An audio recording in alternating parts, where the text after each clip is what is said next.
Welcome, everyone, to a special Sounding Off podcast. This is your host, Eddie Gonzalez, no better known as the Moscow photographer, coming to you live from Moscow, Russia. Even though, according to some people in the West, YouTube is banned in Russia. But alas, here we are. And sorry, we're running a little bit late today. Kevin will be joining us shortly. And had to get a cup of coffee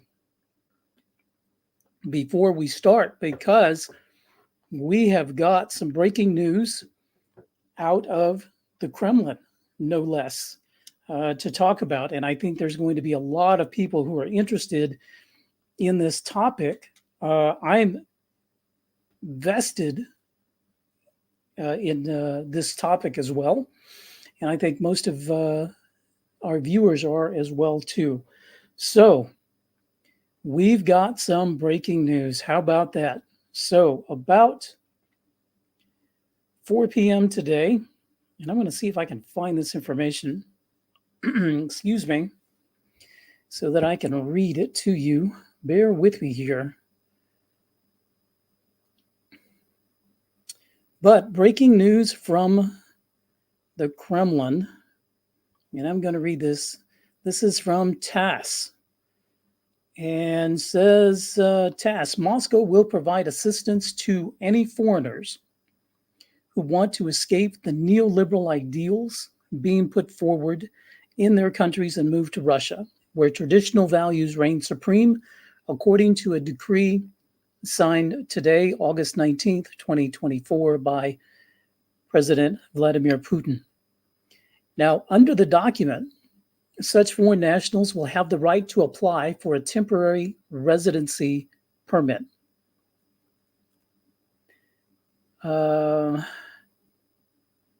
you can apply for this TRP outside a quota approved by the Russian government and without providing documents confirming your knowledge of the Russian language, Russian history, and basic laws. Application may be based on the rejection of their country's policies aimed at imposing destructive neoliberal ideals on people, which run counter to traditional Russian spiritual and moral values.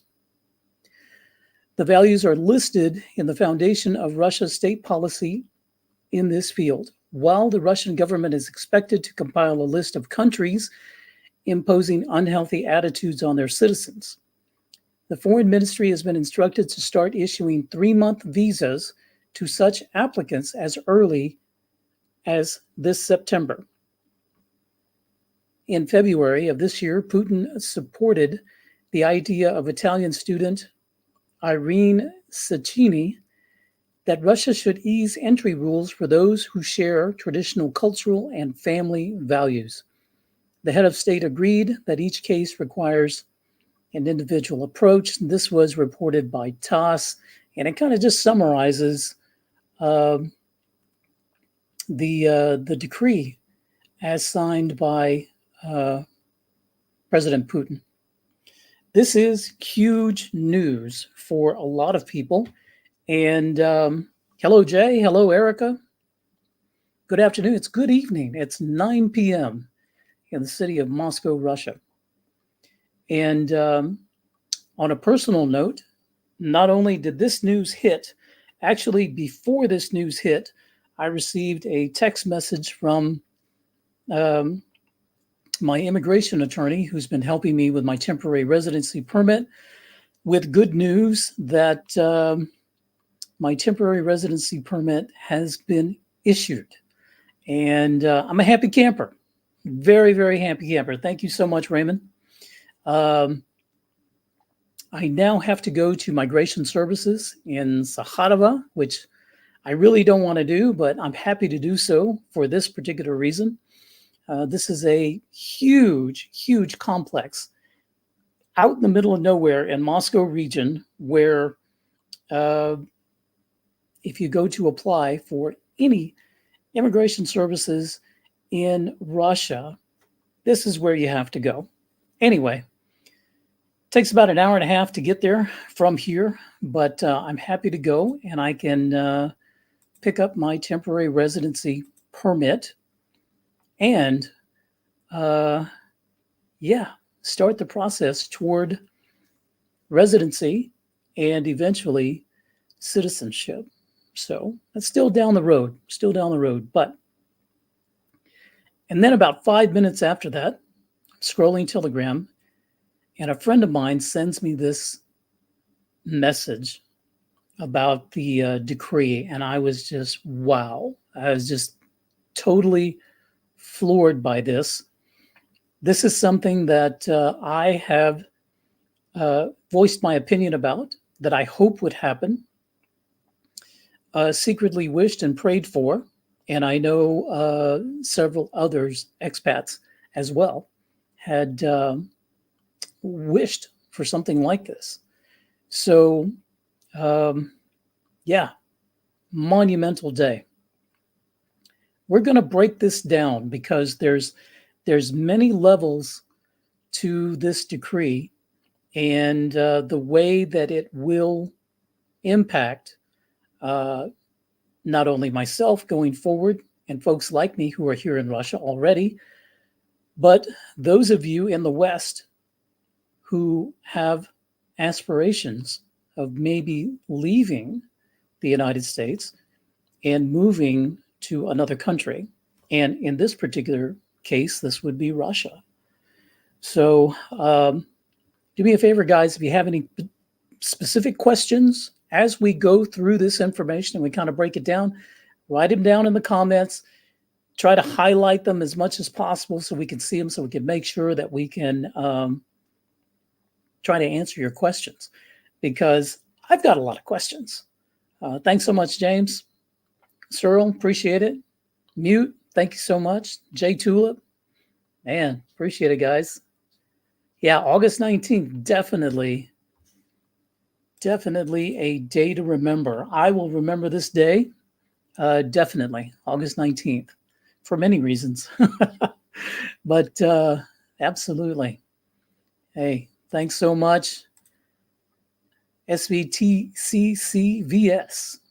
Congratulations, long awaited. Thank you so much. I appreciate it. And Svetlana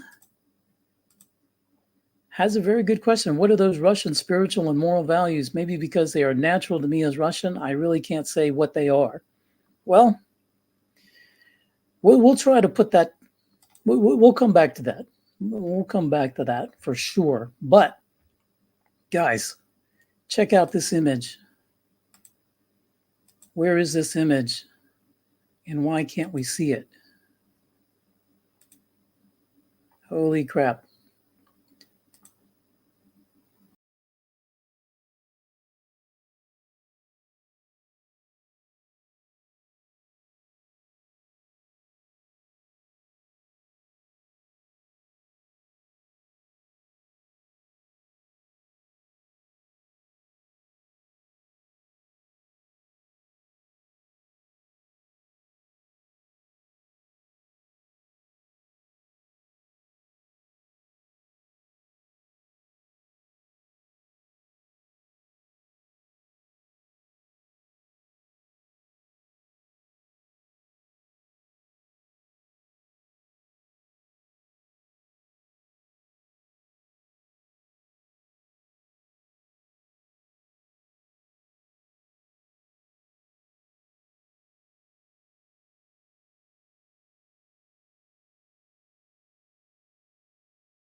Okay, can you hear me now? Hello, testing 1, 2, 3. Can you hear me? Christopher, Edgar Casey was right. Absolutely. Sure was. We'll talk about that. We hear you. Okay, awesome, awesome. Okay, so where are we? I'm trying to keep up. You may not know this, but today, August 19th, is Savior of the Apple Feast Day, a very special day. I did not know that. Very, very cool. Hello, guys, as you're coming in. I appreciate that. Thank you so much. Hello to everybody. It has been said a while ago that Russia will be Noah's Ark. You know, and it seems that that's much more of a possibility now, especially today. So yeah, very, very interesting. So I said, if you have any questions, and I thought I saw somebody had a question and they posted it earlier. Bear with me, guys. I'm just going to go through here. There are many questions.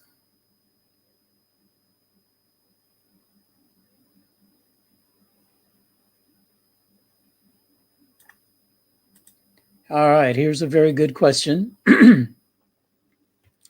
And I've got Kevin waiting in the wings. Kevin, are you ready to come on? Kevin is here. Welcome. Hey, thanks. So now I get to answer all the same things you already have. I tell you what, Cyril here has a very good question. And he says, going forward, does this make it easier or harder to come over and check out the country for a few months? This is a really good question to start off with. And go ahead, Kev. Oh, go ahead. Finish your thought. This is an easy question. Yeah. Nothing really changes about that. Okay. Because the visa process as a tourist to come and visit Russia has not changed. So it's still the same process. And of course, you should come and visit before you even think about wanting to move here. Please come visit first, because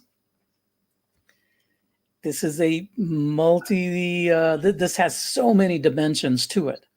And I want to make sure that we touch about this. Kevin, do you have any thoughts about this? You know, it will not change anything about getting here easier to visit. It's already relatively easy. And I'll say right off the bat that people who say, yeah, I'm going to hire a visa service to fill out the application, get me a visa, you're wasting your money. You go out to the embassy website, you get the application, you get the English language version, ask some pretty simple questions. You know, the one for Russians to go to the United States is supposed to be equally simple, but we're talking 2 pages for a Russian visa. And most of the back page is just signing and stapling your picture on. Coming to the United States, Russians fill out 14 pages. And so it's easy. Just download the application, get your pictures taken, gather the documents together they tell you, stuff it in an envelope, mail it off to them, and you know, a short time later you will you'll have your visa. So that easy. It is that easy. And I recommend that you come visit first as a tourist, no matter how excited you are to move, how motivated you are to move. If there have been some, and their stories are documented on YouTube. I know a couple of families videos I could recommend. It's not easy to just pack up and move anywhere, much less to Russia. So don't do it blind. Don't do it sight unseen. Come and visit first, because this will help you formulate your plan, your exit plan from the United States or for wherever you're coming from. But come visit first. we recommend nobody decides to move here. Like Eddie says, I know several people who have sold everything they own. They pack everything up, them, their families. They fly to Russia with the expectation Russia's just going to open their arms and say, welcome, you can stay forever. And as what they find out is, gee, we can't speak the language. We can't pass the test. This is before these changes. And, oh, gee, I have to get a quota, and there's a limited number of quotas. So they find themselves in trouble, and I can speak for one couple, got themselves in trouble. So they had to apply for asylum. And they got temporary asylum, which means they can stay here for up to 1 year, and then they got to go through it all again, background checks and everything. So, but the culture is different. People come here with a big smile on their face to the foreigners or to the locals. They laugh at everything. They, expect great customer service, and it isn't going to happen. Good customer service here is when you get a younger person from a bigger city that is used to dealing with foreigners, and they will smile at you. They will say please and thank you. But man, you get that old Soviet woman, and you do not know what crappy kinds of customer service you can get. So absolutely, it's happened to me. Now, if you do run into some of those younger crowds in customer service, and they do smile and they do make eye contact, and they do genuinely try to help, many times they've spent time in the West, either in America or maybe in Europe. I met one young lady. I was helping an expat who visited Russia, and I was helping him check into his hotel, and the receptionist, young lady, probably late 20s, great customer service. Okay. She spent 3 years in the States getting an education and working.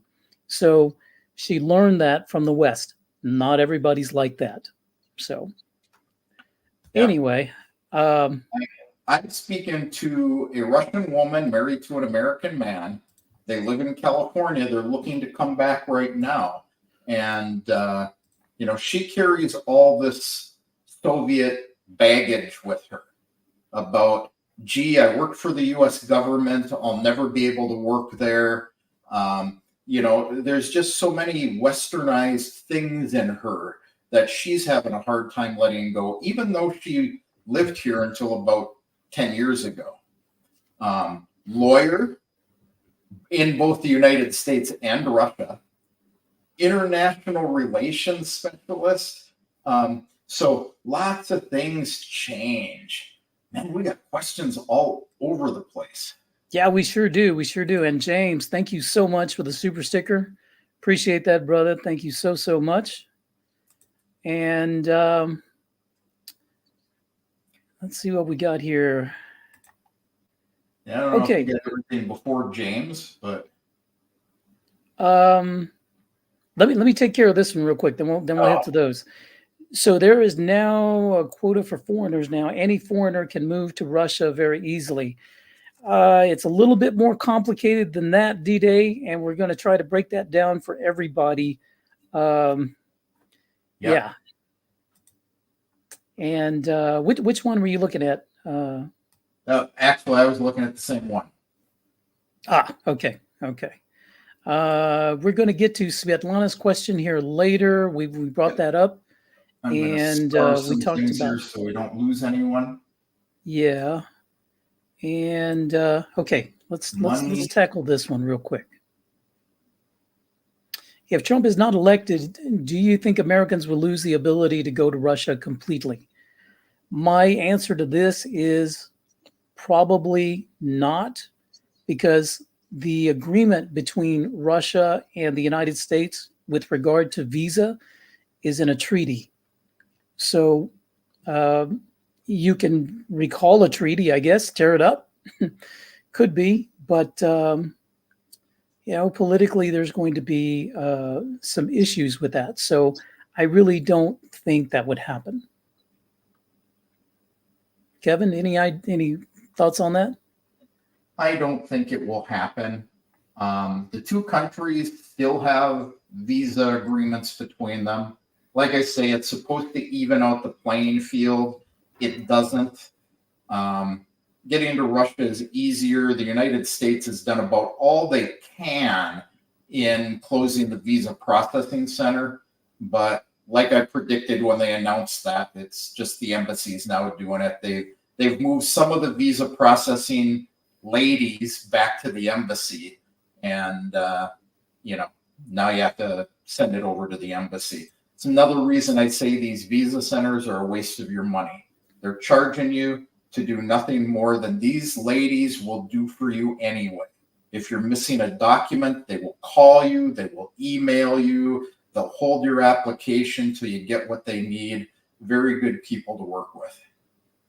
I've applied 3 visas in person in Houston, but I lived in Texas, and it was within driving distance to the visa processing center for me with the Russian consulate.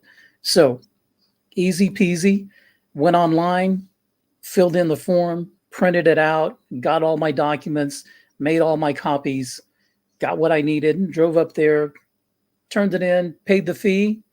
And the only thing I did was I paid for FedEx shipment so that I didn't have to go back to Houston to pick up my passport with a visa. It's easy. And if you can't trust a Russian, I don't know who you can't trust.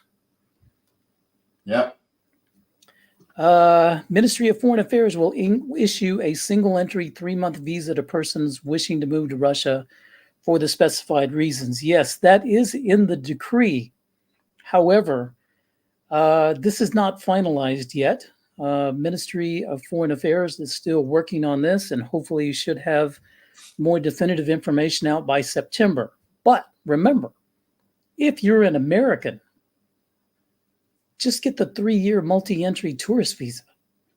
In fact, if you go to the embassy website, it's the only thing they're offering now. Yes. They say apply for this, but it's the only one you can apply for, either the tourist or the private visa. So, it's the one to get. A lot of these, we see a lot of laws over here about, somebody was talking about this the other day.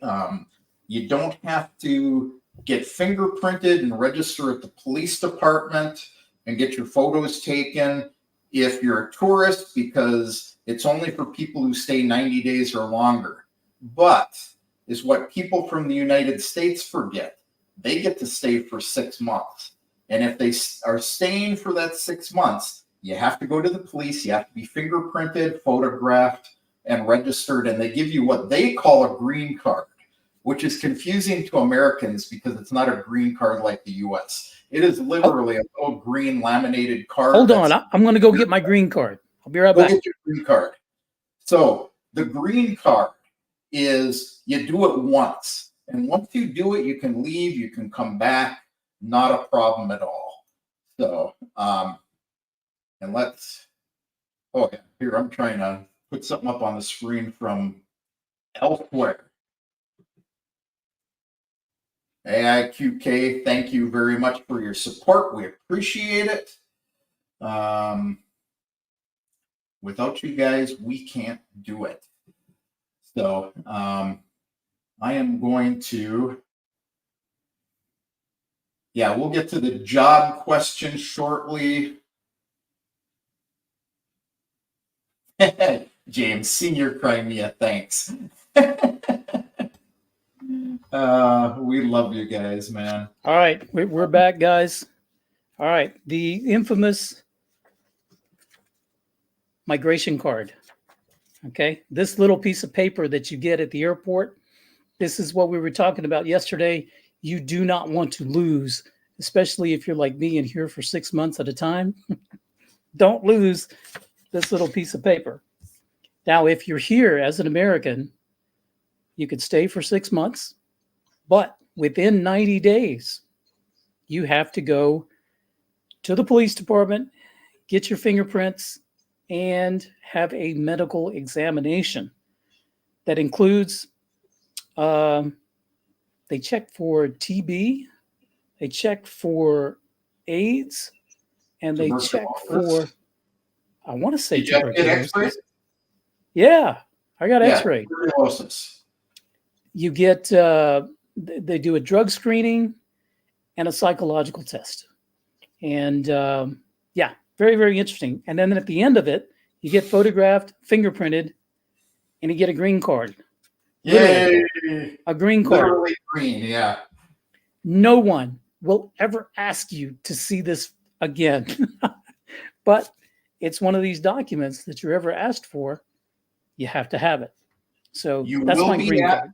You will be asked for it if you go to apply for a residency permit. And if you do not have it, they will fingerprint you, they will take your pictures, and then they will tell you to take those to the police department and register with the police, where you will get an administrative fine paper that you then go to a judge. He will determine your penalty, and you pay it. You take it back to the police, and then they'll stamp it and put it in the computer. And then you go back to immigration and pick up your green card. That's something you just do not want to do. You don't want to go through that hassle. But hey, my buddy Raymond Schmidt here said, I was lucky to receive my 3-year tourist visa. Eddie was a lot of help during my visit. Thank you, brother. No, thank you, Raymond. Raymond, and there are a few others that I know of, but I won't mention their names. Some I even made a YouTube video about, have taken my advice from videos that they have seen of not only mine, but others on YouTube, and decided I'm going to go visit Russia. Come visit Russia. Thanks, Raymond. Appreciate it. And I just have to respond to this. June, I have lost 0 weight. Thanks. It's the office. And note that I don't have the magic pink light on tonight. So do I look a little healthier? I don't look so feminine. No, you look great, man. I don't have to sing. You look great. You look great. I worked on my lighting also for today. So I didn't. I just turned all the lights on. No, you're looking very debonair there. Yeah. Let's Thank see. you, What do we? I appreciate it. Yeah. What other questions do we have? What kind of jobs? Okay. Before we get it to Svetlana's question, because she's asked some really, really good questions. Yeah. We've got 24 questions. Yeah. Okay. So let's just dive into this. This is a very meaty subject. Okay. So what does this mean? This decree. You decide, I've had it with the US, I've had it with the UK, with Brussels and Germany, all whatever. I'm moving to Russia. I'm going to take advantage of this. If you're not in the States, you can apply for this 3-month visa to come in and apply for your temporary residency. If you're from the States, you get the 90 days. Go ahead, Kev. Oh, so you're talking about visas, not I'm talking about visas. Yeah. Okay. So you come over to Russia. You're here. Everything's great. You know, where are you going to live? Where are you going to live? If you have children, where are they going to go to school? If you need to work, where are you going to work? Do you know the language? Do you see where I'm going with this? This is not just something you can just pack up and move to without a very, very well thought out plan. And I mean some intensive planning. And that's one of the reasons that me and Kevin are doing this live and this video, to kind of help you walk through these situations. You got to think about it. So you're here. Yeah. What are you going to do? Can you work remotely? Can you earn money in the States? The next question, and Kevin is an expert on this, how are we going to move that money that you earn in an unfriendly country during sanctions to Russia? Yeah, in So fact, that's one of our official questions here. All I have to do is find it in the list. American bank cards. Yeah, here we go. So, no, American bank cards no longer work in Russia, and American banks will not do wire transfers even to non-sanctioned banks. So, those of you who say, well, great, I'm in Europe, I have a Raiffeisen account, I'm going to send money to Raiffeisen. We talked about this last night too. Raiffeisen, as of August 30th, will no longer do international transfers. They've actually been put up for sale, and they're trying to get a Russian banking firm to take them over because there is a new law that goes into effect on September 1st, where foreign banks are only allowed to have, and I'll let you guess how many, Eddie, guess how many branches they can have in all of Russia. That's right, one. So you're going to find lots of banks being sold, lots of banks changing their names, and foreign banks will no longer be welcome here too much. If you guys send me an email, or better yet, you send me a message in Telegram, I can hook you up with getting your money here. I do charge a fee for it. It's a very trivial fee compared to even sending SWIFT transfers. By the time you send it in the States and they charge you, the intermediary bank charges you, the banks over here charge you. You can't go through third countries anymore. None of them are doing it. I found out today from somebody that has a relative in Kazakhstan. She was trying to send money there. They got all the money over there. You can get it here from Kazakhstan anymore. So you have to be a resident in whatever country. And the reason is because of secondary sanctions. I have ways to get your money here. I'll leave it at that because I don't want channels to close down. I've been stupid enough to mention it on air in the past and then got nailed on it. So what you do is when you come here to visit on your tourist visa, you open 2 Russian bank accounts, one at Sberbank and one at another bank of your choice. I used to recommend one that used to start with a T, still ends with a T, but they've renamed. And after what I've gone through the last 2 days with them, I won't recommend them anymore. I like Sberbank, VTB, or Alpha Bank. Alpha Bank is the lowest on my list, so it's that order: Spur, VTB, and Alpha. And with the kind of money that Americans are bringing over here, it's easy to become a VIP member of a bank like Sberbank or VTB. And you don't wait in line to see a teller. You go up to the VIP lounge, they'll serve you espresso. They treat you exceptionally well. You get all kinds of services you don't get otherwise. So that's what I'll tell you. You come over, you open 2 bank accounts. And the reason you open 2 bank accounts is because you will find that you want some of your money in one and some in the other, especially transferring it from the West. The banks that I deal with, those 2 and a third one in particular, know how I'm getting people's money here. They have no problem with it. I told them this is what I'm doing, and they said, because of sanctions, we know this is how the only way Westerners can get money here. No issue.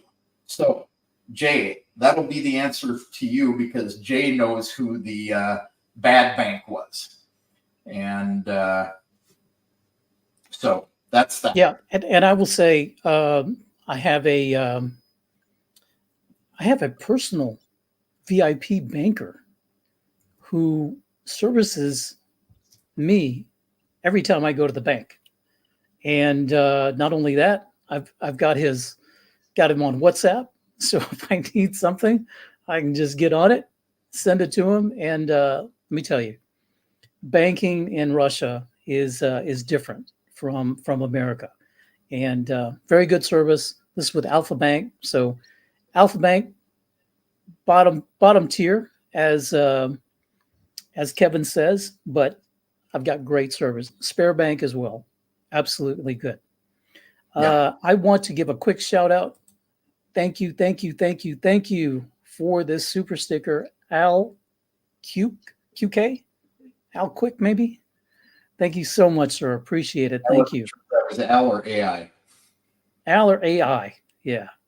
Thank you so much. Well, we also should give a shout out to Christopher. Thank you. And, wow. Thank you so much, Christopher. Yeah. Bring 10K in cash. You could bring up to 10K in cash without declaring it. The thing that I found out is depending on what country you fly through. Oh, here Eddie lost his camera again. So depending on what country you go through, if you go through London Heathrow, they can stop you and question you about anything over 1,000 euro, believe it or not. I would have thought it was Great British pounds. Maybe the show I saw was, from pre-Brexit, but for a smaller amount of cash, they can stop you. They can search all your bags. So I would suggest if you're bringing a family, 10K is a reasonable amount. If you're coming alone as a single person, you can get by for a good amount of time for significantly less than that. Bring 2,000-3,000, transfer the rest. It's safer than carrying a bunch of cash on you, but I never recommend people, I had somebody tell me they were going to pack a backpack full of, $150,000 and carry it through the airport and declare it. Do not do that. Just don't do it. Don't do it. And Bernd here says, last I heard, highly qualified specialist visa is 165,000 rubles per month minimum. Go ahead. I don't know about that at all, so I can't verify that. I used to keep these things on the top of my head, but I found that they change them so often. The best thing I can do is I can look it up for you. We have good contacts with immigration. These values change on a monthly, weekly, daily basis.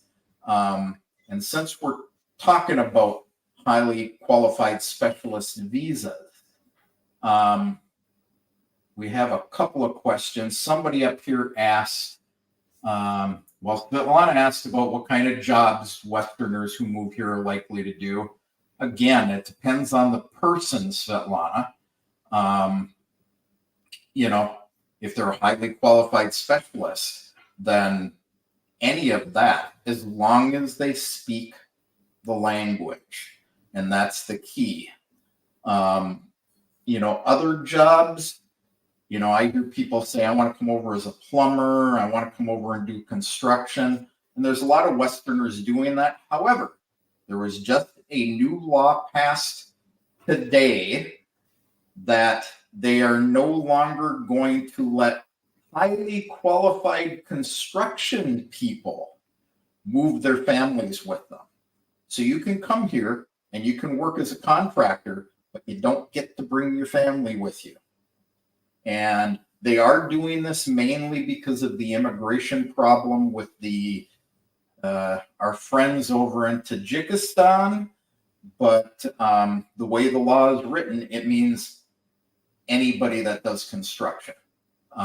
Whether they'll get loose on that or not, I don't know. There was a question about, let me find it here. Great questions, guys. Keep them coming. Yeah, there's another related one. If I recall off the top of my head, it was how many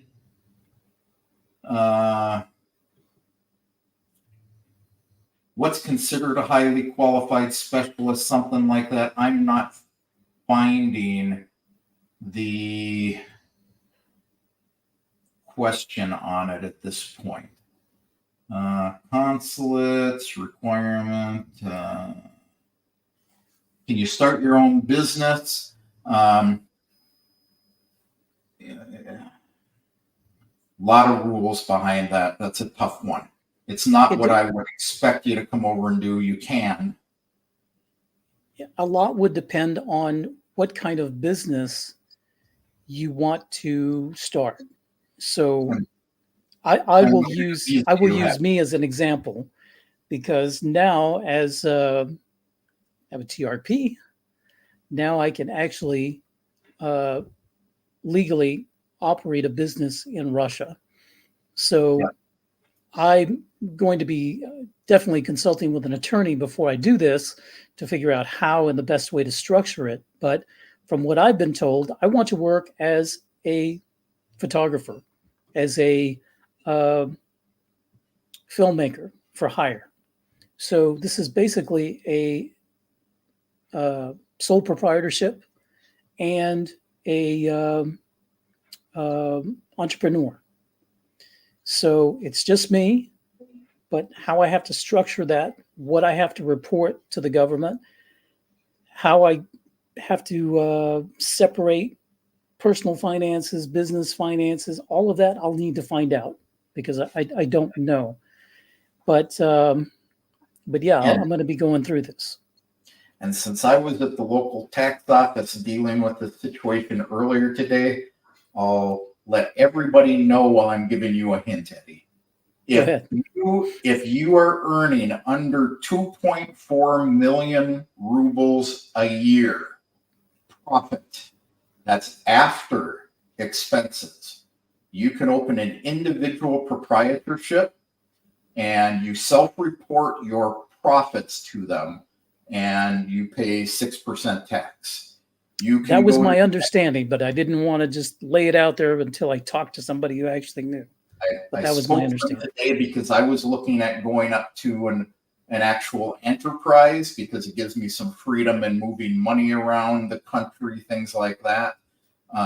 Is what they do with that is, again, very easy, 6% tax on it, but it's tied to a business account, and everything that goes into the business account, the government automatically takes 6% of it. Then you have to submit your receipts and things for your expenses, and then they'll give you that back. So tough deal to deal with. You usually end up with an accountant. There's special software you have to have.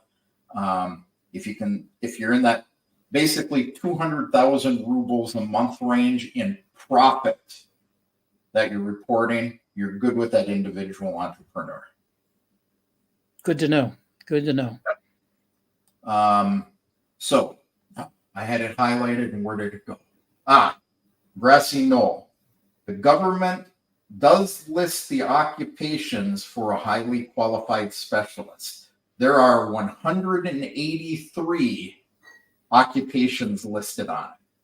I saw Svetlana answering earlier that they need IT specialists. They do, but this list is very specific about what kind of IT specialists they need. I was surprised. You go there, they have welders as highly qualified specialists. If you are a welder and you do welding of marine vessels, you are a highly qualified specialist. They list engineers. Electronic engineers are not considered highly qualified specialists in Russia. Bridge engineers, road engineers, building engineers. So I have the list if anyone needs it. Again, send me a quick email or ping me on Telegram, and I will get you the list. It is quite a comprehensive list, and there are things on it that will surprise you. Oh, yeah, geez. Well, I've been in the questions, getting it narrowed down from 34 to 23. I'm 65 behind in the chat over here. Shelby Lanier, thank you so much for a super sticker. I appreciate that so much. Appreciate it. And if I'm correct, you're on my X account, I think. Appreciate it. Thank you so much for the follow. And we're doing an X Spaces next Sunday. Oh yeah, next Sunday. Be sure to join in. Let me address this since I see guys talking about crypto. This one said crypto is the easiest way. And of course, Edelwolf said that crypto is hazardous. I would say you are both correct in a lot of ways. The hazardous part comes when you've got your crypto and you need to exchange it to rubles. Everyone says, just go to Best Change and exchange it there. A lot of very iffy exchanges there. They come and they go monthly, every couple of months. People do lose money in transactions because these guys don't deliver. You have to be careful even on Best Change. You have to know the proper people to buy it from. You have to know the exchanges to exchange with. And as of September 1st, this is the magic law day in Russia. All kinds of new laws come out on September 1st of every year. As of September 1st, you have to be licensed in the Russian Federation to exchange crypto for rubles. And again, you need to move crypto, let me know. I deal with the 2 guys that are licensed in Russia currently, even before they're required to. Also, you need to know that if you carry a bunch of crypto with you, that as of September 1st, you're only allowed to hold, if you don't pass a test on cryptocurrency safety, 50,000 rubles a year in cryptocurrency. If you pass the test, you can hold 160,000 rubles a year. That is considered an investment in Russia. Otherwise, you have to be a licensed investor or exchange to deal with it. Now, would that affect peer-to-peer transfer? Yes. Okay. If you buy crypto from somebody and you hang on to it, you're considered an investor. And if you have more than 50,000 without the test, then you violated the law. I happen to know a guy who has already passed the test and already has his application in for a license. And I am told it will be approved before September 1st. And like I say, I'm dealing with the 2 licensed exchanges. They're credible. One of them I like because I can transfer money. They bring cash to my house. I just moved 300,000 US dollars for somebody that's moving here. The cash is sitting in a bank account in her name. You know, I moved it here in crypto. I did hers by crypto because it was cheaper for her. I gave it to the exchange. They converted it to rubles at Sberbank. They sent a courier with her 22 million rubles to my house, pointed it at the table, signed for it. I took it to Sberbank. It went into an account, a safety deposit box for her. So, it requires a lot to legally do things here and not get burned. Peer-to-peer is a fine way to do it. You're still going to pay 6 to 10%, some hidden fees. I'm doing it for 3. Peer-to-peer, you have to know the person you're buying from because a lot of them will take your money. They say, send it to my card, send it to me by Wise, send it to me by, pay send, and they get your money. You never see your crypto. So that's how the Canadians got screwed up on that deal. Yeah, always use an exchange. And or a licensed individual. Or a licensed individual. Here, I'm just going to address some of these. There's a few questions that are all the same. People leaving U.S. airports with big sums of cash can get it seized by DEA as an instrument of suspected money laundering, just something to be aware of. Yeah, this is true. Having a law enforcement background, I can tell you that, yeah, you are looking for large sums of money at an airport as a police officer. But if you're legit, you don't look like a drug lord. You don't look like a criminal. You just be upfront and say, my wife and I, my family and I, we're traveling to Russia. We're going to be there for X number of weeks, and I'm taking up to, I have 10,000 US cash with me. And just declare it. That's all you got to do. Just be upfront. When you're going to get in trouble is if you try to hide it. Don't hide it. Just be upfront. Okay? That's all I got to say about that. And this question here too, can you carry a large amount of traveler's checks to bypass the cash limits crossing border? No, you can't. Well, yeah. Not only that, but you'll get to Russia and there'll be toilet paper. Totally useless. Nobody uses traveler's checks anymore. It's like American Express. That's so 1990s. Yeah, they will not take them here anywhere. They think that's an ancient thing. I'm just going to do one more right quick before I see it. Is it possible to get a visa to come from the U.S. to visit Russia without having an exact date for your visit? Absolutely. This is why you apply for a 3-year multi-entry visa, which now I'm being told by Kevin, that's the only visa that's being offered. Before you could request a 30-day and a 90-day and then a 3-year. Now I think it's just 3 years. Is that correct, Kevin? That's all that's on the in the United States. In the United States. In the United States. Part of that is because it's easier for them to process all the same applications. Yeah. So you just get the 3-year. And that's your 3-year window. You don't have to specify dates of travel, anything like that. Just get the 3-year. You do have to specify your expected dates of travel. That doesn't mean you have to travel. You don't have to travel on those dates. Yeah. Okay, I'm done. I was hoping you'd keep talking so I could catch up on the question. Okay, yeah. Let me. I'm looking at. Okay, here's a good one. And Carl says, I talked to the U.S. Social Security people, and they said I could receive my Social Security check in Russia. Do you have experience with this? I don't personally, but I do know someone. Kev, go ahead. I have personal experience with this because I took my early Social Security. The Social Security people will tell you that you can receive your Social Security check in Russia. And as what they used to do, this is the information they have when you call their hotline. What they used to do is you had to go to the embassy in Moscow and pick your check up. Now, the problem you've got is nobody here will take a check. So that's problem one. You're holding the check and you have no way to cash it. Number two, the embassy no longer sees American citizens.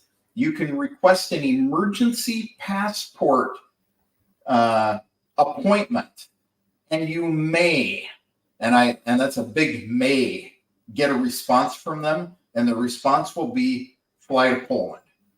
They do not see American citizens at the embassy at all. The only way you can get your Social Security money here now is through somebody like me or somebody who provides similar services. So the individual tax is actually 13% here. And this has to be a joke. Does Russia give large sums of money to asylum seekers like U.S. gives illegals? No.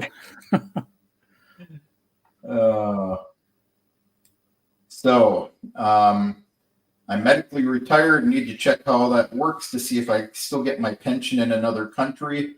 Yes, you can, because SSI is paid out by the Social Security Administration.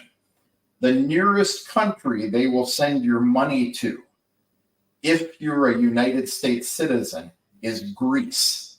So you can go thought to it was Greece. Poland. Yeah. No, you can go to Poland and pick up your check that you can't okay. cash.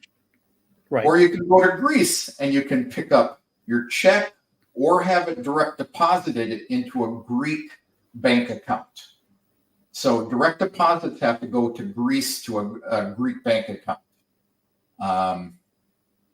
But then you're spending more than your checks are to go pick it up. So your best bet again is to just transfer it. 3%. If you like using Swift, I can do Swift. It'll cost you about 6 to 7% right now. And that's reasonable considering the current situation. And I'm going to put up a comment from, where did you go, Erica? Right here, Erica. She supports me in this. Don't give me guff about being compensated for my time. If you knew the amount of time it takes me to transfer money for somebody, you would understand why she's making this statement. If I transfer $200 for you, it still costs me a day of time by the time I've coordinated everything. If I transfer $100,000, $200,000 for you, it costs me literally half a day for 10 straight days to get your money here and in your bank account.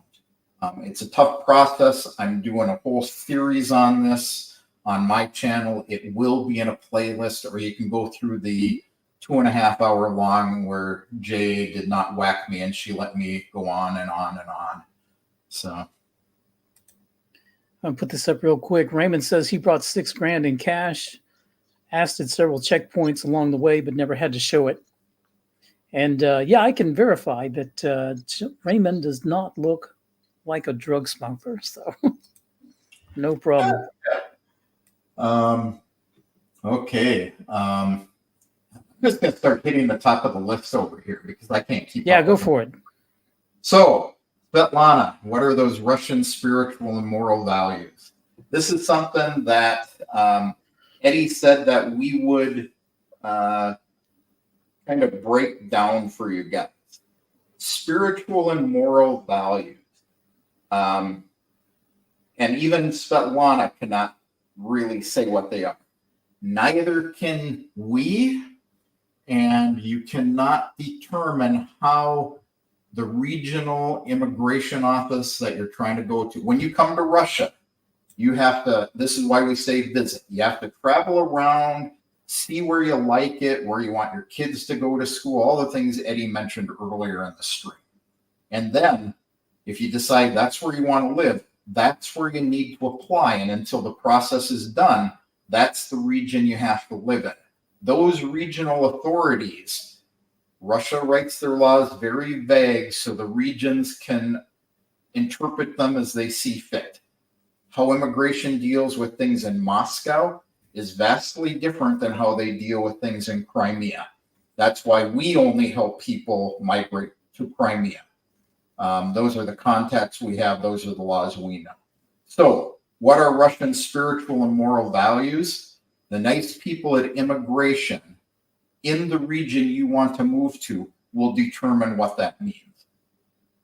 And I was discussing this with Jay earlier. I think I've got a question here somewhere on it, but there is going to be a list released of eligible countries because Russian spiritual and moral values could certainly cover the Tajiks, but I'm willing to bet that Tajikistan will not be on the approved list. It's very likely to be what are called here unfriendly nations, because those are the countries people are wanting to get out of. They're the ones who tend to be for Russia and anti-404. And, so it's very likely it will be centered around that. I'll be honest with you. It's also the best way a Russian can give the middle finger to those countries by saying, look, all your citizens want to live here. They don't want to live with you anymore. So everything about what Putin signed today is open to interpretation by the regional authorities. It makes it easy. It lays out some specifics about people like this don't have to take the language test and they don't have to have a quota. But you're open to interpretation of Russian spiritual and moral values.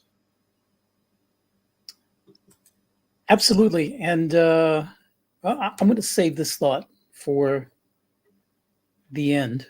But Okay. I saw this question. That's going to... Anyway, it said, do you think there will be military service requirements for my 14-year-old son when he becomes of age if we move?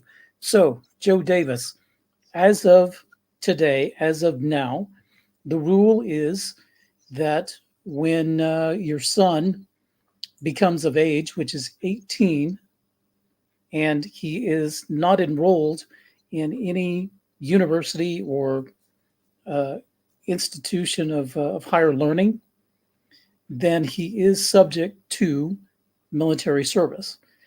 Now, the military service, I'm sorry? Registering for it. Registering for military service, yes, but you do also have to serve at least 1 year. Once he becomes a citizen. Once he becomes a citizen, he would serve for 1 year in what is considered, you would have to think about it like the National Guard. It is not the regular professional army. It is the National Guard, and they're tasked with internal security. So for that 1 year, and believe me, it's military service, flat out. My stepson went through it. And after he graduated university, he did his 1 year. It is military service for 1 year. You live in barracks, you get chow 3 times a day. There's PT, there's all kinds of stuff. But it is not regular army.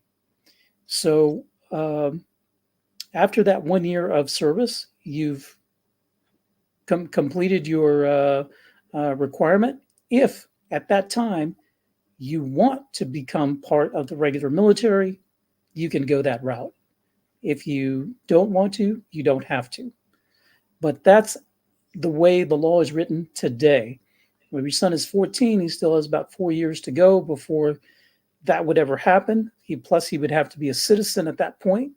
So may change. But I hope that answers your question. So let me add to that a little bit, because this is something I looked into, because the way the law is written currently, anybody who becomes a citizen has to register for military service, or they will be deported if you don't, if you're a naturalized citizen. The gotcha on this is they will not let you serve in a frontline capacity under any circumstances if you are not fluent in Russian. Now, you should be relatively fluent to pass the citizenship test. I passed it.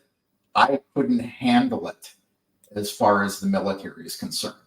But the requirement then is you have to serve in a behind the scenes, a mechanic behind the scenes, supply depots, things like that are not on the front line.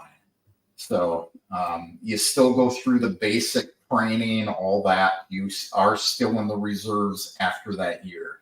So it doesn't mean that he'll end up fighting in 404.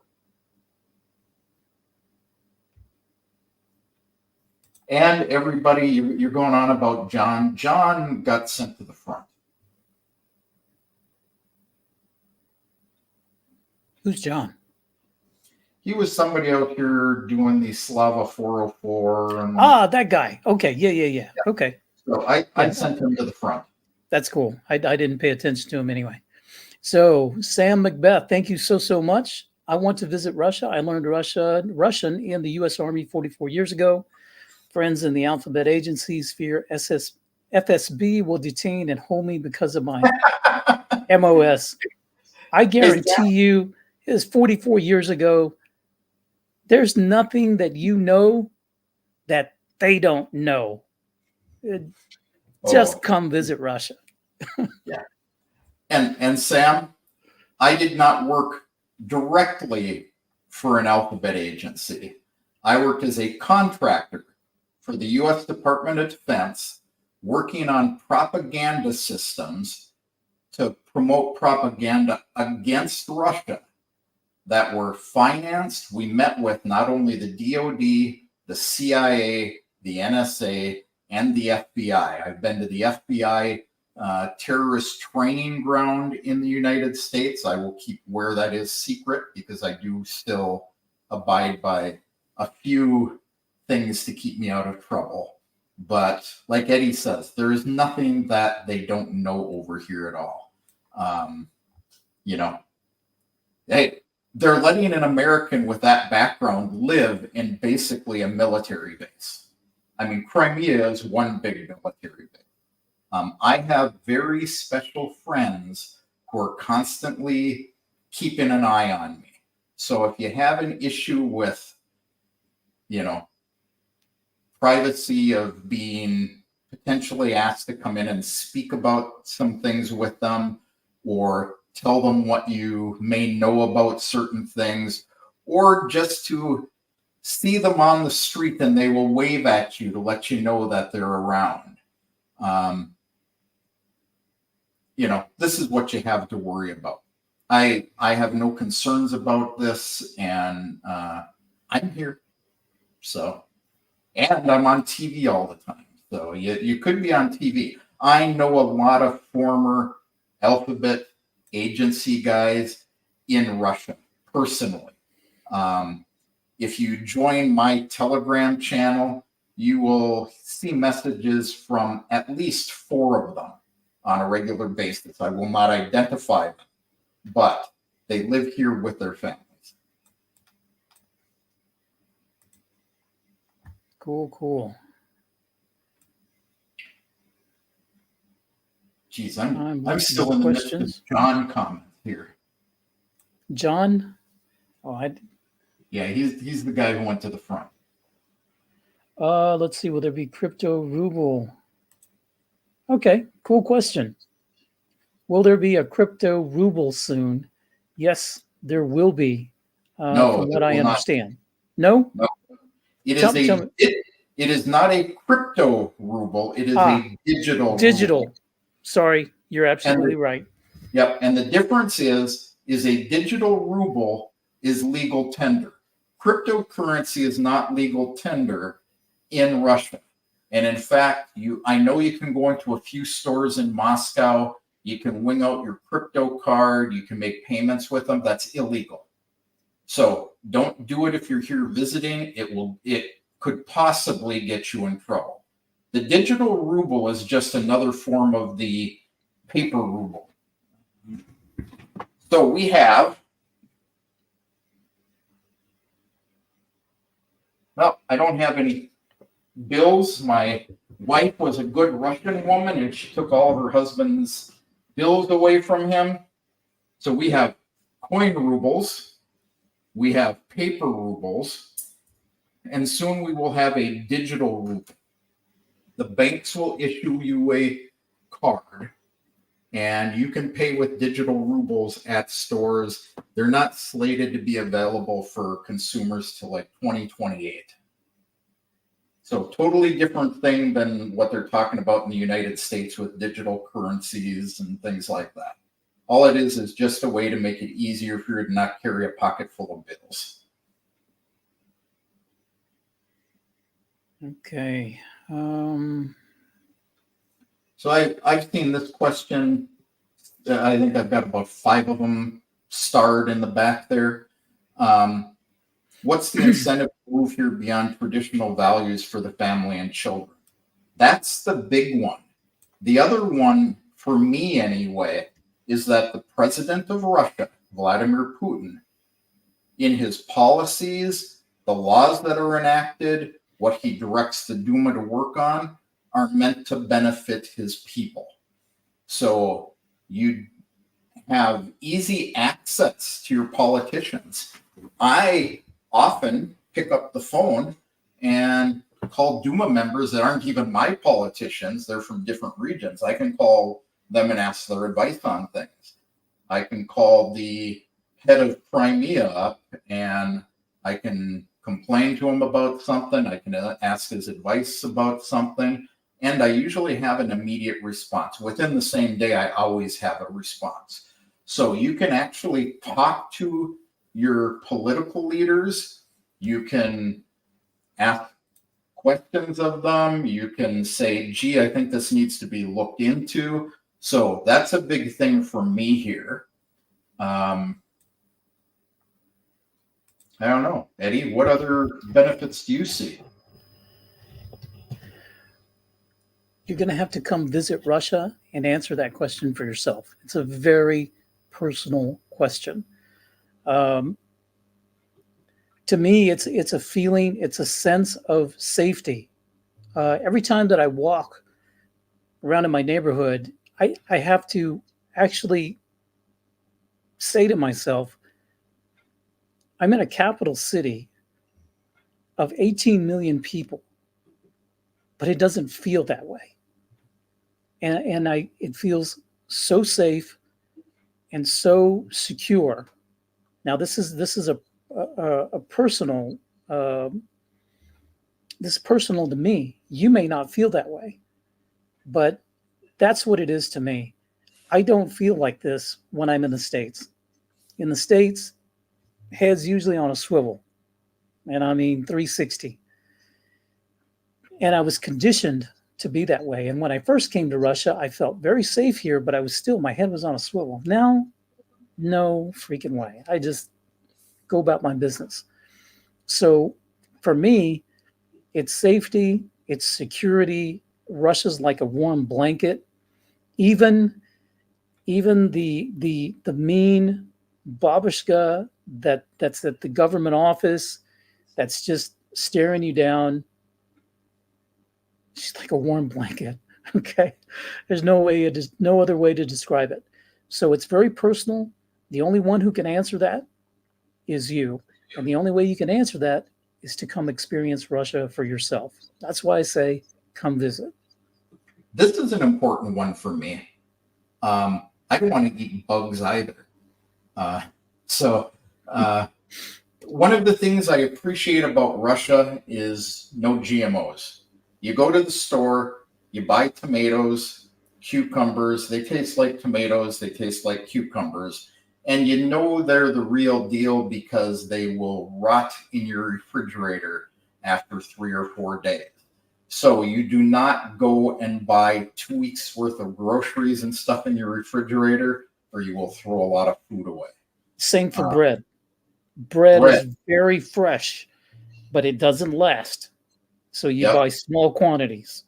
Okay. Milk, the same. Now, you can get powdered milk here. You can get boxed milk that doesn't need to be refrigerated. I'm not going there with either of them. But if you buy real milk, and we get milk from our local farmer, whole milk, unprocessed, unhomogenized, and it lasts. We can buy a 3-liter jug, and it's good for about 5 days before it's sour. That's it. So those things are important for at least my family. Like Eddie said, it's all personal. Oh, great question. Thank you, Carl. Saw the episode at the gun store. Can a non-citizen go and practice shoot without owning a firearm? Well, first of all, you cannot own a firearm as a non-citizen. But yes, you can absolutely go to a gun club and go shoot. Absolutely. Plan to do it again soon. And they've got some nice toys to play with too. I mean, really, really nice toys. Toys that you probably would never buy yourself because they're so specialized. You can go here and just play with them. Yeah. So absolutely. Yeah. And believe it or not, little boys still play with toy guns here. See them all the time. Absolutely. Yeah. I'm just going to kill some misinformation here. You do not need Russian for a GPS here. Most of the GPSs will display in any language you want them to. Now, one of the requirements in Moscow, a new requirement, is all the taxi drivers are being required to take a test so that they can speak to tourists about all the tourist attractions. They've recently passed a similar law in Crimea. They haven't implemented it yet, but they will need to know the attractions, where to find them, things like that. But Russian for your GPS is not a requirement here. You know, in my wife's car, it's always in Russian. But, you know, again, you need to know things like Naleva, Neprava. So, you know, turn right, turn left, you know, Sorak Metra, 40 meters. So not a big issue. Straight. You know, the good old iPhone with Yandex Navigator works great. 60 years old. Okay, 60 burned. Will BRICS affect or strengthen the country? Will they go along with the 2030 agenda? You know, if there's a pandemic too, I will tell you what some very prominent people in the Duma have told me. They Oh, shoot, sorry. Go ahead. Oh. No, I didn't mean to erase that. Oh, the Russian government is a member of the WHO. However, the statement made to me, and this is enshrined in the Constitution, is Russia looks out for the Russian people first. If the WHO says we've been voted to have all the power to determine what a pandemic is, Russia will give them the middle finger if they don't think it's a pandemic. So the Russian people, Russian law always come, and Russia as a country always comes before anybody else.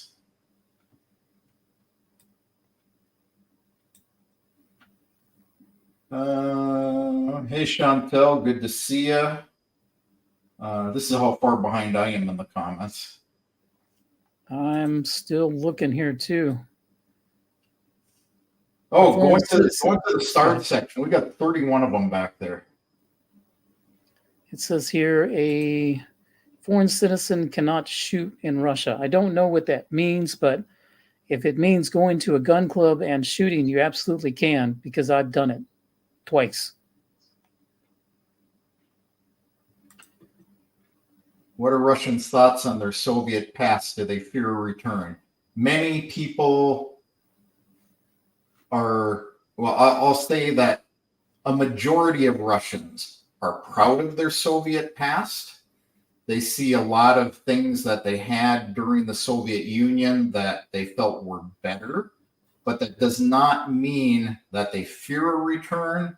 It does not mean that they want a return. President Putin himself has said that he has never wanted to put the Soviet Union back together. It just was a mistake. He gets quoted as, it was a mistake to break up the Soviet Union. His quote was, it was a mistake the way the Soviet Union was broken up.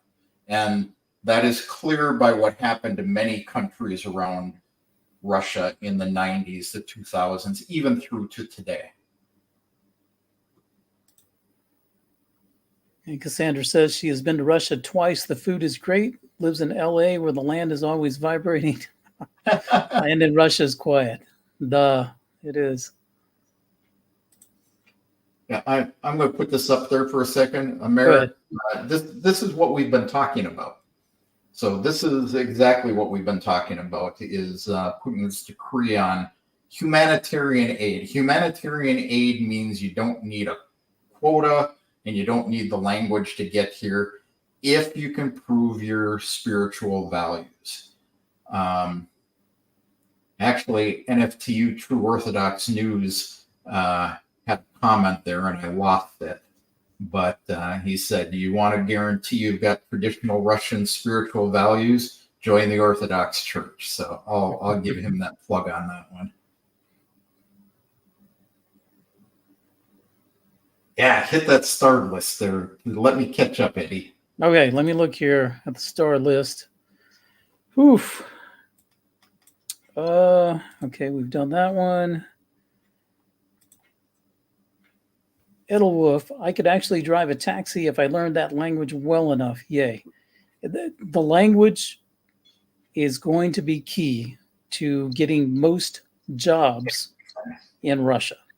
I would basically say all jobs, unless you are your own job. But yeah. And who checks? Oh, I think we touched on this already. English taxi driver, yeah, no. Who and how checks if foreigners do have interest in traditional values or their different interests? And we've kind of addressed this already. And this is going to be the migration service in the region where you apply for your temporary residency. They're the ones that are going to make that determination. So the specifics of it have not been formalized and have not been announced. Maybe we'll do another live once that comes out, which should be sometime in September. And I guess there'll be some sort of litmus test. We'll see. So wrong one here. Alex, my buddy Alex. Yes, this is a good quote. Whoever does not miss the Soviet Union has no heart. Whoever wants it back has no brain. Very good quote. Dimitri, why can Europeans only get a tourist visa of 1 month? Actually, they can get a 3-month visa like most countries. I've got a good buddy who lives in Kerch from Ireland, and he comes here on 3-month multi-entry visa, single entry visas, and he's got to go back every 3 months, renew his visa, come back in. Does it like clockwork, has no issues getting those visas and coming back. The only reason Americans get 3-year multi-entry visas is because they have a visa treaty signed with Russia. So Spooky Spoon is asking, what do I need to do to move to Russia from the UK? Well, we've been talking about that for a while now. And the how hasn't really been formalized yet. But we should have more information probably by September from the Russian government. And we can probably do another live and kind of talk you through that.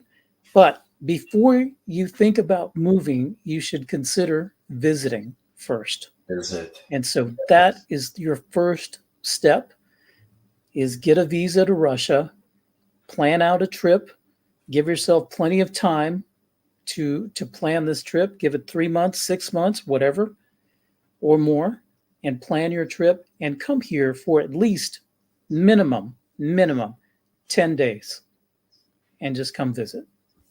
Preferably a little longer so you can travel Preferably around. longer. That's why I said minimum 10 days. Yeah. Moscow is an absolutely beautiful city. I would love to live there every day of the year, other than the fact I don't like cold. Beautiful, clean. I like Crimea. It's warm. It's got the nature of Northern California. We have similar plants that we grew in California. Some people like Sochi, more resort-like. I'm kind of touching on something we've got in the starred question somewhere. But you will also find, Krasnodar, beautiful, beautiful region. Lots of good fresh produce. They're like the breadbasket of, at least Western Russia. They supply stuff up to Moscow. They supply it to Crimea. I don't have a lot of experience in Eastern Russia. You want to know about places like Irkutsk, go see our friend Dan Castle. And, so lots of different things. Olga She has a complete list of all the requirements to meet this new visa. Would you like to see it? Olga has it here for me. Yeah, before we get to that, I just want to break in right quick and say, hey, that if you're new to this live, if you're just joining us, maybe in the last 15, 20 minutes, 10 minutes, we are talking about President Putin's signed decree today to allow foreigners of unfriendly countries apply for a temporary residency in Russia under, what would be that rule? Kevin, would be under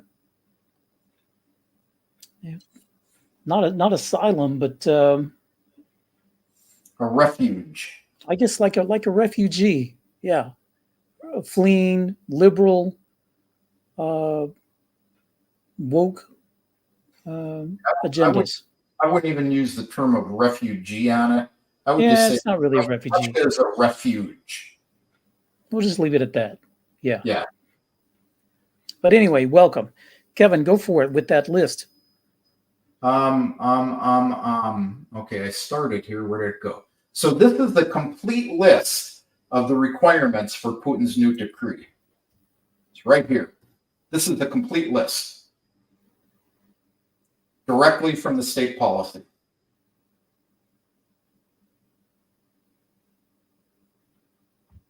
I have Eddie confused. You see anything after that colon, Eddie? Yet. I don't see it. That is the whole list. Ah, that is the entire list. That is the whole list. So if you're looking for an Right. answer, it's yet to be seen. And that kind of leads into this question too. How long is this opportunity open for? For as long as the president still has made his mind, unless he says otherwise. But it's open now. So start planning. Plan your visit. Change often, yeah. The United States is considered an unfriendly nation, yes. Absolutely. All Western European countries are considered unfriendly nations. So Spain, France, the UK is considered an especially unfriendly nation. Germany, Slovakia. Now, you hear this unfriendly nation thing. Keep in mind that often the politics and the warmongering do not apply to everything.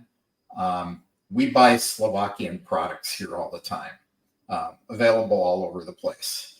Poland is often accused of being one of the most anti-Russia countries in the world. Guess what I'm drinking? I'm drinking Polish Diet Dr. Pepper. Oh, you found Diet Dr. Pepper? Yeah, it's all over the place. I haven't been able to find it. I was just in Metro yesterday and I saw Dr. Pepper and Coke, and they had Coke Zero, but no Diet DP. And man, I would have bought a case of it if they would have had it. I have found it in Moscow at a little market next to the hotel I stayed in Daniel's neighborhood. So I'll have to look for it. Around there. You can order it on Ozone, and you can order it from, I think it's drpepper.ru. Oh, really? And it comes out of Moscow. I've got the address somewhere. They were more expensive than the stores. We get it at our local Beat Sen, which is our version of Costco down here, or Metro. They have it. Our gas stations have it. Wow, I'll have to look for it. I hadn't seen Dr. Pepper at all. I've seen Coke, seen Sprite. Just saw my first Dr. Pepper yesterday. And Tatiana Gubina says, if anyone is planning to come here to live, not as a tourist, they should know Russian at least a little bit. I agree. Otherwise, it will be inconvenient for you. Not very many people know English here. Absolutely right. If you want to learn your first 10 Russian words at a minimum that you should know when you come to visit Russia, go over to my channel and you'll look for a playlist called Move to Russia or Visit Russia. I can't remember what it is. You'll see it.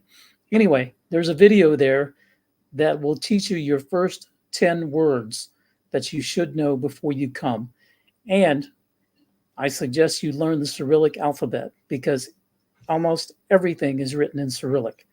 And once Cyrillic's kind of easy, there are many, many words that are based on English words.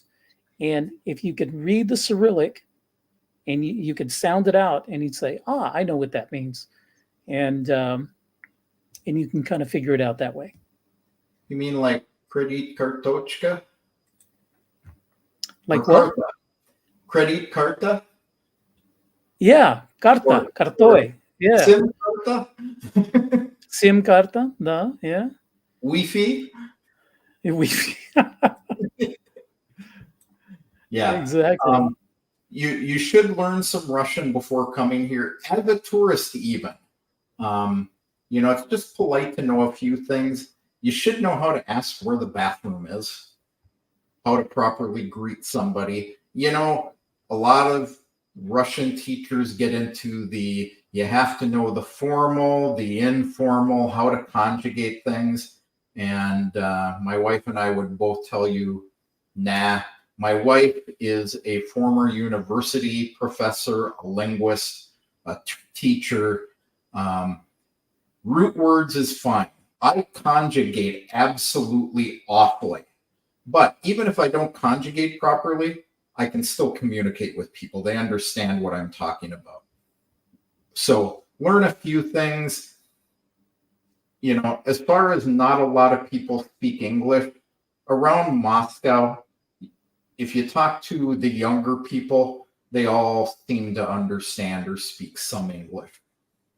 If you come to Crimea, lots of people speak English. Now, my experience is that women who speak English that are Russian will always tell you, no, they don't speak English because they don't get the opportunity to speak to English speakers and they're afraid of looking foolish, much like we do when we're trying to speak Russian when we're just learning.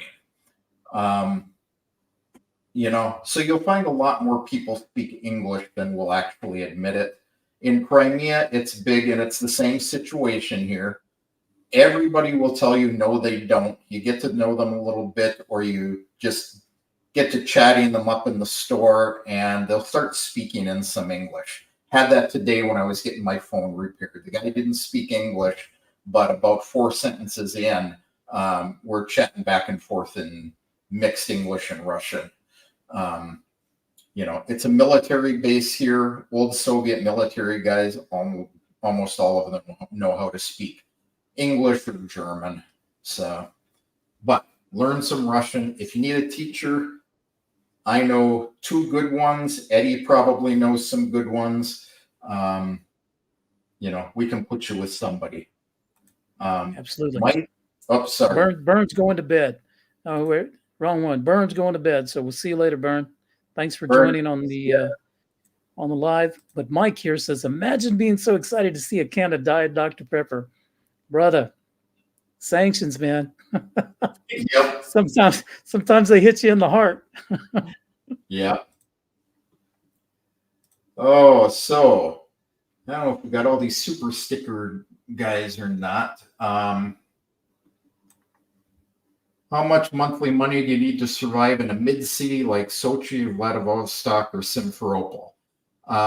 Define a mid-city. Sochi is an extremely expensive city to live in. Vladivostok, I don't know enough about it to know what it costs there. Simferopol is much cheaper than Sochi. I live on the Black Sea in the Yalta region. I mean, I'm within walking distance of the Black Sea. And it will cost roughly 60% of what Sochi does. And it's the same climate. So, Moscow is expensive. So it's hard to define a mid-city.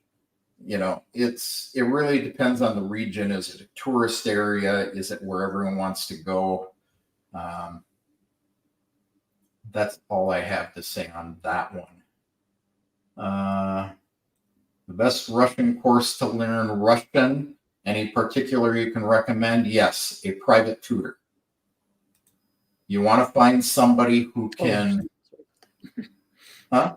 Oh, I erased the comment. yeah. You want to find a private tutor who is capable of crafting the lessons towards you, your current level, and what your goals are. If your goal is to work, you need somebody who can craft it for that.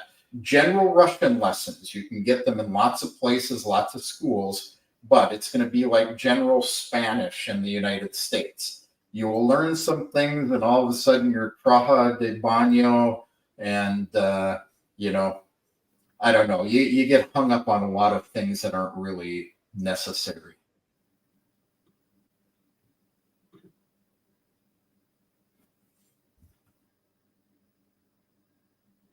I don't know if we.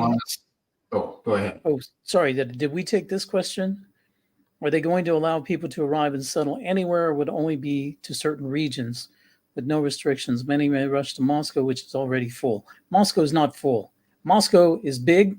There's a lot of people here. It's not full. You should see the amount of construction that is going on in this city. It is incredible.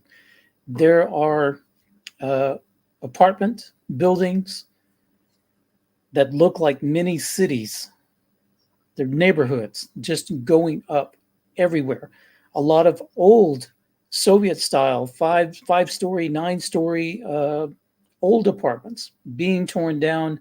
They're building brand new high-rise apartments.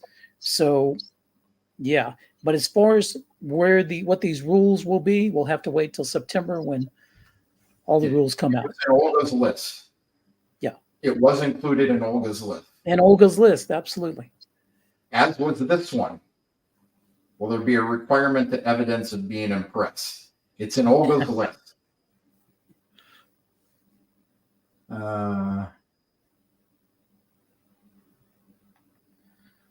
Yeah, we've covered that.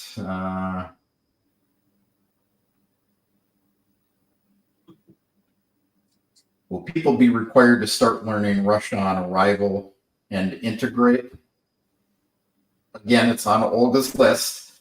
I would say no, there wouldn't be a requirement from the government to do it. If you have children, they need to learn to learn Russian because they will be in Russian-speaking schools.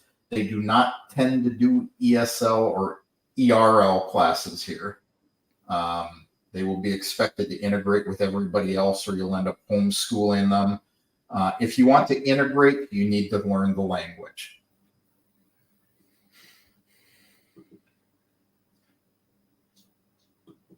Will people required to have sufficient means for existence in Russia? Yes. Russia will not let you come here if they think that you will end up on social services here. And you will not survive on social services anyway. In Russia, the social services are meant to get you to go out and find a job. So, yeah, you have to be able to support yourself. It isn't written in this law, but I know for a fact that they will not let you come here and not be able to support yourself in some way.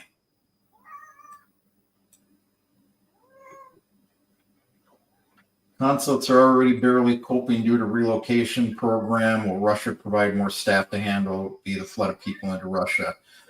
Jay, you're experiencing that because you're in an area where they've got a lot of former Soviets and relatives of Soviets and things like that. Places like the United States don't tend to have that. What will Russia do to provide more staff? It really comes down to what the governments that the embassies are in allow them to do. The United States, they will not allow this because we've got this tit for tat of expelling diplomats on both sides. Both countries now have laws about how many the embassy in Moscow, if they were operating, they can only have a certain percentage of non-Russians working there. And of course, the embassy doesn't want to hire Russians because they're obviously all FSB spies. So can't really help you on that. Is there a requirement to demonstrating being oppressed? Not that we know of. Again, it's on Olga's list. Olga, you have been mighty, mighty busy in this stream. I don't know where you're getting that energy from, lady. I got this one too. There's a saying: if you want to learn Russian, fall in love with a Russian girl. Da, это правда. Choo-choo. I've been married to a Russian girl for 20 years. And I'm still not fluent. Yeah, I'm not either, and she refuses to teach me. It is an old Soviet deal, from what she tells me, that a Russian woman or teacher is not allowed to teach her own spouse or children because it's considered inappropriate. You have to go find somebody else to teach you. No duh. Makes sense. Jay has got them. Jay, ask Olga. I think it's on her list. Everything's on her list. Edelwolf, if you're younger, you become an English teacher. They are taking them pretty quickly, but you have to have certain requirements. You have to be able to demonstrate that you have an ESL certificate or one of the other variants that you're qualified, or be a trained and licensed or formerly licensed teacher. So there are requirements. I do know somebody who just a couple of days ago let me know in Telegram that he had just joined an English language club in Moscow, and he was taking on his first English students. And I said, aren't you here on a tourist visa? And he says, yeah. He says, but they're paying me in cash. And I said, well, you've just broken the law, and if you get caught, you'll get deported. Not a good thing. On a tourist visa, you can't do anything like that. No, don't jeopardize it. Yeah. So, but no, there are some requirements for the people that are being taken. And really quick, is there a link for us to visit regarding Kremlin announcement? Didn't we cover this already? I don't know. I don't have the link handy. I've got copies of the documents. You more than likely will find them on the Kremlin.ru website. And you can also find it. I have the actual decree. It's on my Telegram at Moscow Photographer. At Moscow Photographer YT, I think. I can't remember what it is. But it's on my Telegram, and the actual decree is there. Yeah. We talked about this yesterday, registration, or I talked about it Saturday maybe. Individual property owners may not want to rent to a foreigner because of the registration. Yeah, there's issues with it. I definitely talked about this Saturday. If you want more information on that and why, go look up my stream from this past Saturday. So 17th. No sense in us covering that again. James says, yeah, you can rent a room in Crimea for me during the winter. You can rent a room for me at any time, and we will register you on our property if you're staying long term. But we charge extra for the registration. Again, go to my Saturday stream. I'll quit knocking around this microphone. I'm not used to it here. Go to my Saturday stream. I talked about that.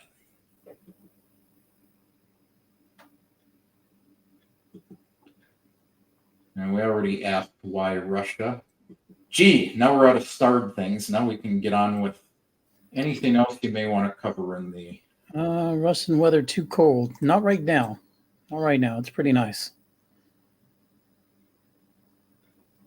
Country...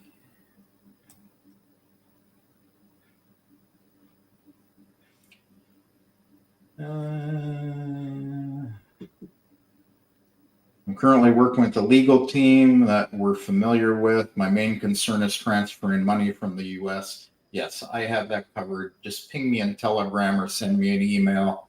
My email is in the About section of my channel. So Sam wants to know, would you be able to get by on 3,000 US per month? Well, it depends on where you live, and it would depend on how well you want to live, what your comfort level is. I would say, based on my circumstances, 3,000 would be very comfortable in Moscow. And I can say in my circumstances in Crimea, and we live pretty darn well in Crimea, you can get by on a couple thousand a month.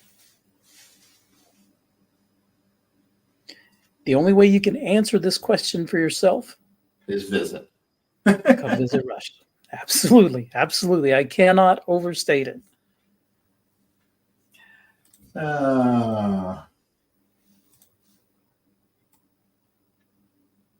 Let's see, guys. Hey, I will announce this one more time. We're having a Spaces on X next Sunday. And this is a great opportunity. We've had up to, I think, 140 something in the live tonight. This has been our biggest live audience to date, at least for Sounding Off. What about you, Kevin? I'd say this is a pretty big audience for us. I look for 24 hours later to see how big it is, but I'd say by the number of live people, this is a big one for us. Yeah. So thank you guys for hanging out with us. So if you're on X, make sure that you tune in next Sunday, 8 p.m. Moscow time for a Spaces, and you can join us. You can talk with us. So. Yeah. Hey, Jason, thank you very much. We appreciate it. Safety and IT background, and your wife's a licensed practical nurse. You know what? Ping me in an email, and I'll give you links to what you need to know. My wife, although she was a teacher and a professor when she moved to the United States from Ukraine, she became a nurse there because they wouldn't let her teach in the state of Washington because she didn't graduate from a U.S. university. So ping me there. I'll get you some links. This is a big one that we need to answer. Do they have welfare and healthcare for free in Russia? They do not have welfare like you're thinking about it in the West. If you do not work and you say, gee, I'm poor, I don't have money, they're going to say, go out and get a job. They hire little old ladies to sweep streets around here. Moscow, they're fancy. They have little miniature street sweepers. They're really cool. They go down the sidewalks and everything else. If you want to find something to do here, they'll find something for you to do. Welfare, no. They have disability insurance for citizens. I get it. I get a whopping 10,000 rubles a month, which is about $100, and this is solely to pay for medications that I need. So, free health care. If you come here, you can get from the immigration people a health policy for 1,700 rubles a year, $17. And it'll cover checkups, x-rays, things like that. Won't cover any kind of drugs or anything. You get temporary residency. You can now go to a state doctor. You can get your checkup. You can get the same things that this 1,700 ruble policy covers. You get permanent residency. You've got the right to go to a hospital for up to 10 days for even just evaluations or treatments, whatever. Become a citizen, and the social medicine is totally free. That said, and you get some drugs free if you get on a disability, which you have to requalify for annually here. They don't give it to you and leave you alone. So it's a lot of work, but they do have that stuff. Now, social medicine is good for what you get, but I understand why Russians are known to die early, because you spend hours waiting in line. You don't get to call the doctor's office up and say, I'd like an appointment next Wednesday at 3:00. And they say, yeah, sure, come. You can go in, you can get an appointment, or even call the hotline to get an appointment. And they'll say, yeah, come and see this doctor on this day at this time. You'll get there at that time and you'll find that, there's 5 people in front of you, and you may see them an hour or so later. So things do not move on timetables with Russians very well at all. We call it Russian Standard Time. And but you can go to a private clinic here, even as a tourist, and pay. It's very cheap. What did Daniel say? He went and his daughter needed an X-ray when they went to a volleyball match in Sochi, and it cost them like $10 for the X-ray. Yeah, something is nothing, actually. Yeah. Do you know if it's possible, Kev, to have an X Spaces and have it go out on YouTube as well, simultaneously? Not an X space. You can do like I did with that one I sent to you, because it's a podcast. You can upload it later. Yeah, it isn't YouTube friendly. Is what you can do is you can wait till we upload it later. We will do that.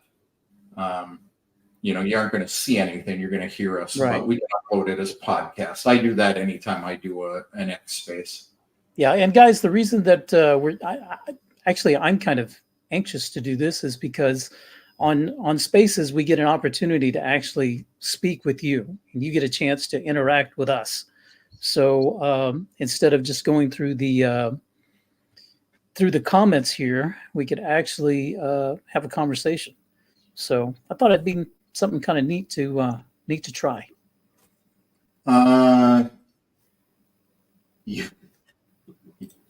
Use StreamYard. We do use StreamYard, and StreamYard will stream to X. It will not stream to an X Spaces. And we're doing it specifically for that interaction. So you guys, we can, pop open your microphone. You can talk to us, and we can talk to you. Can't do that with StreamYard. I am, Eddie, evaluating a different set of studio software that actually will allow that in a stream like this. So I'll let you know how that goes.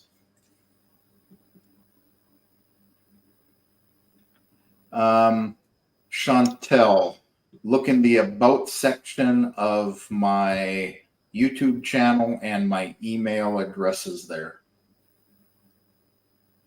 I'm not going to post it here, but just go to the YouTube channel after the stream, American in Crimea, click on About, and it's listed in the description there. All right. Have we covered everything? I think we caught up with everything. We caught up with all the questions.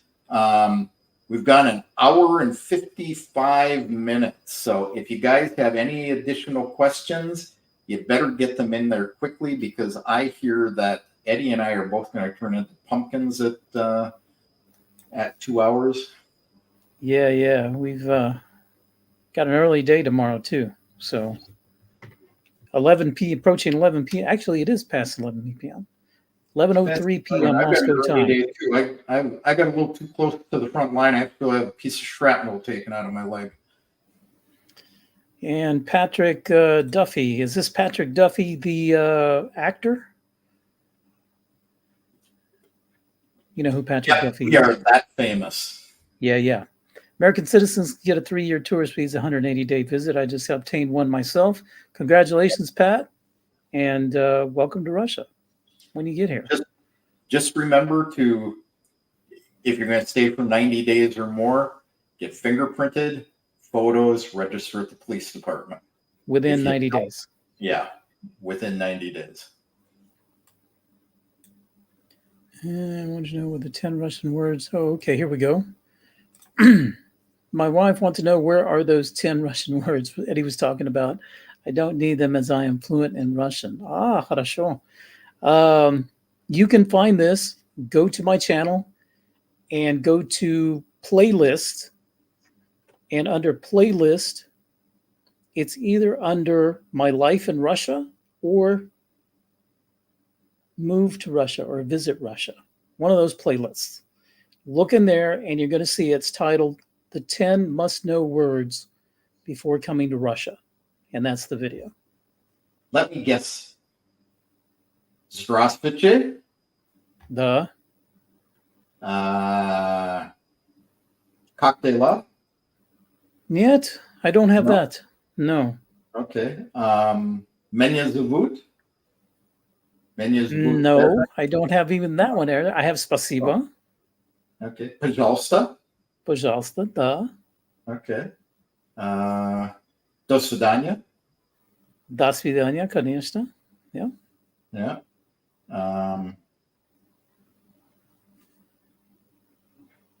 I don't even remember all of them.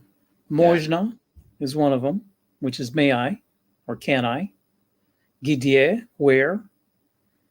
What else is in there? Man, I Kusha? forgot these 10 words. Yes. Say again? Kusha. If you have a girlfriend or a wife, you will hear kushai Kusha, kusha. constantly. Kushai, kushai. You'd be on your fourth plate of food and you'll hear from babushka, kushai, kushai. Yes, Which why is would you eat. collect? Karina, I will answer this for you. Why would I collect Russian disability benefit of $100? Because A, my pension from the U.S. isn't hefty. I have to pay high fees to get my money here as well. And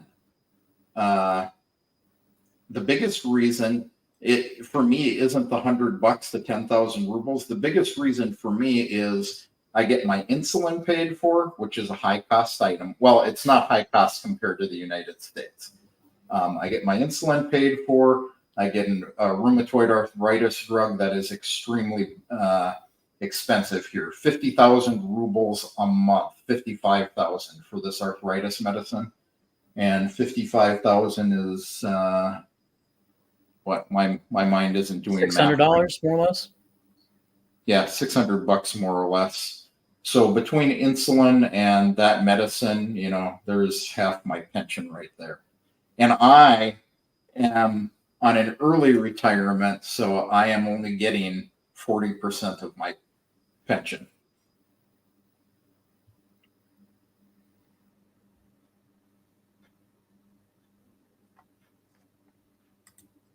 All right, folks. До завтра. До завтра. Yeah, tomorrow. Tomorrow. Yeah. I guess that's it, guys. No more That's questions in the chat. We are at 1 hour, 59 minutes. So perfect timing, as I say. Yep. So with that, we're going to end it for the 2-hour mark for StreamYard reasons. All right, guys. Thank you all so much for joining in the chat and in the live. Be sure to like, share, subscribe, all that good stuff. Find us on Telegram and X. And look out for us next week on Spaces. Yeah. Пока. Poka.